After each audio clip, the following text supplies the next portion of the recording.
حضرت ابو ذر غفاری کا اسلام۔ بسم اللہ الرحمن الرحیم۔ حضرت ابو ذر غفاری رضی اللہ تعالیٰ عنہ مشہور صحابی ہیں جو بعد میں بڑے زاہدوں اور بڑے علماء سے ہوئے۔ حضرت علی کرم اللہ وجہہ کا ارشاد ہے کہ ابو ذر ایسے علم کو حاصل کیے ہوئے ہیں جس سے لوگ عاجز ہیں، مگر انہوں نے اس کو محفوظ کر رکھا ہے۔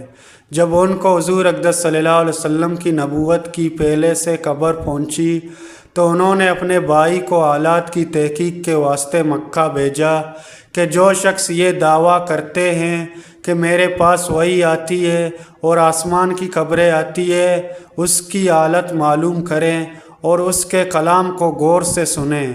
وہ مکہ مکرمہ آئے اور حالات معلوم کرنے کے بعد اپنے بھائی سے جا کر کہا کہ میں نے ان کو اچھی عادتوں اور عمدہ اخلاق کا حکم کرتے دیکھا اور ایک ایسا کلام سنا جو نہ شعر ہے نہ کائنوں کا کلام۔ ابو ذر کی اس مجمل بات سے تشفی نہ ہوئی تو خود سامان سفر کیا اور مکہ پہنچے۔ سیدھا مسجد حرام میں گئے۔ حضور صلی اللہ علیہ وسلم کو پہچانتے نہیں تھے اور کسی سے پوچھنا مصلحت کے خلاف سمجھا۔ شام تک اسی حال میں رہے۔ شام کو حضرت علی کرم اللہ وجہہ نے دیکھا کہ ایک پردیسی مسافر ہے۔ مسافروں کی، غریبوں کی، پردیسیوں کی خبر گیری، ان کی ضرورتوں کا پورا کرنا ان حضرات کی گٹی میں پڑا تھا، اسی لیے ان کو اپنے گھر لے آئے، میزبانی فرمائی، لیکن اس کے پوچھنے کی کچھ ضرورت نہ سمجھی کہ کون ہو، کیوں آئے۔ مسافر نے بھی کچھ ظاہر نہ کیا۔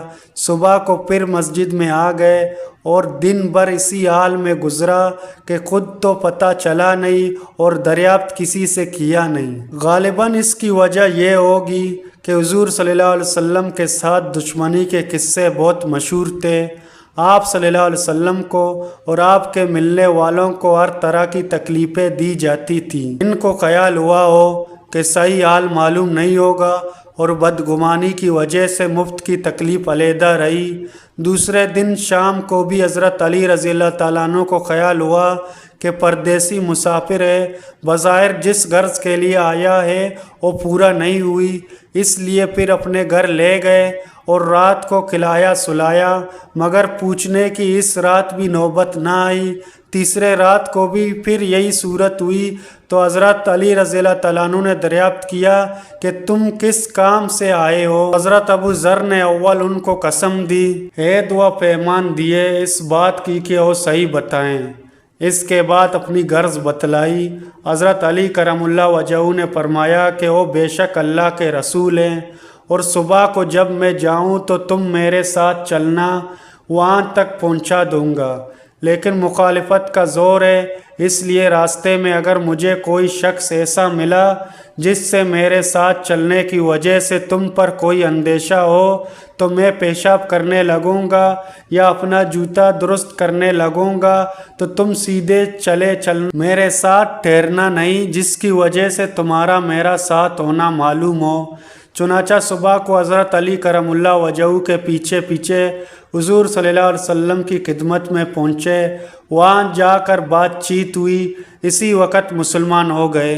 حضور اقدس صلی اللہ علیہ وسلم نے ان کے تکلیف کے خیال سے فرمایا کہ اپنے اسلام کو بھی ظاہر نہ کرنا، چپکے سے اپنے قوم میں چلے جاؤ، جب ہمارا غلبہ ہو جائے اس وقت چلے آنا۔ انہوں نے عرض کیا، یا رسول اللہ، اس ذات کی قسم جس کے قبضے میں میری جان ہے، اس کلمہ توحید کو ان بے ایمانوں کے بیچ میں چلا کے پڑھوں گا۔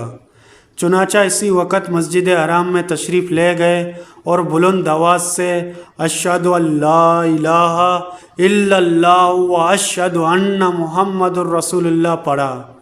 پھر کیا تھا، چاروں طرف سے لوگ اٹھے اور اس قدر مارا کہ زخمی کر دیا، مرنے کے قریب ہو گئے۔ حضور صلی اللہ علیہ وسلم کے چچا حضرت عباس رضی اللہ تعالیٰ عنہ جو اس وقت تک مسلمان بھی نہیں ہوئے تھے، ان کے اوپر بچھانے کے لیے لیٹ گئے اور لوگوں سے کہا کہ کیا ظلم کرتے ہو؟ یہ شخص قبیلہ غفار کا ہے اور یہ قبیلہ ملک کے شام کے راستے میں پڑتا ہے، تمہاری تجارت وغیرہ سب ملک کے شام کے ساتھ ہے، اگر یہ مر گیا تو شام کا جانا آنا بند ہو جائے گا۔ اس پر ان لوگوں کو بھی خیال ہوا کہ ملک کے شام سے ساری ضرورتیں پوری ہوتی ہیں، وہاں کا راستہ بند ہو جانا مصیبت ہے، اس لیے ان کو چھوڑ دیا۔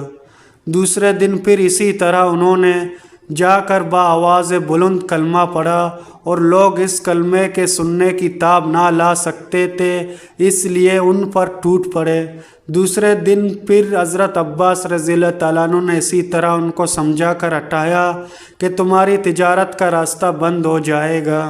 حضور صلی اللہ علیہ وسلم کے ارشاد کے باوجود اپنے اسلام کو چھپاؤ، ان کا یہ پہل حق کے اظہار کا ولولہ اور غلبہ تھا کہ جب یہ دین حق کے تو کسی کے باپ کا کیا اجارہ ہے جس سے ڈر کر چھپایا جائے، اور حضور صلی اللہ علیہ وسلم کا منع فرمانا شفقت کی وجہ سے تھا کہ ممکن ہے تکالیف کا تحمل نہ ہو، ورنہ حضور صلی اللہ علیہ وسلم کے حکم کے خلاف صحابہ کی یہ مجال ہی نہ تھی۔ چونکہ حضور اقدس صلی اللہ علیہ وسلم خود ہی دین کے پھیلانے میں ہر قسم کی تکلیف برداشت فرما رہے تھے، اس لیے حضرت ابو ذر نے سہولت پر عمل کے بجائے حضور صلی اللہ علیہ وسلم کے اتباع کو ترجیح دی۔ یہی ایک چیز تھی جس کی وجہ سے ہر قسم کی ترقی دینی اور دنیاوی صحابہ کرام رضی اللہ تعالیٰ عنہ اجمعین کے قدم چوم رہی تھی، اور ہر میدان ان کے قبضے میں تھا۔ جو شخص بھی ایک مرتبہ کلمہ شہادت پڑھ کر اسلام کے جھنڈے کے نیچے آ جاتا تھا، بڑے سے بڑی قوت بھی اس کو روک نہ سکتی تھی، اور بڑے سے بڑا ظلم اس کو دین کی اشاعت سے نہ ہٹا سکتا تھا۔ تو معزز سامعین، آج کی ویڈیو یہیں تک۔ اگر آپ کو ویڈیو اچھی لگی ہو تو چینل کو سبسکرائب کریں، ویڈیو کو لائک کریں اور بیل آئیکن پر کلک کریں کہ ہماری مزید اسلامی ویڈیو آپ تک پہنچ سکے۔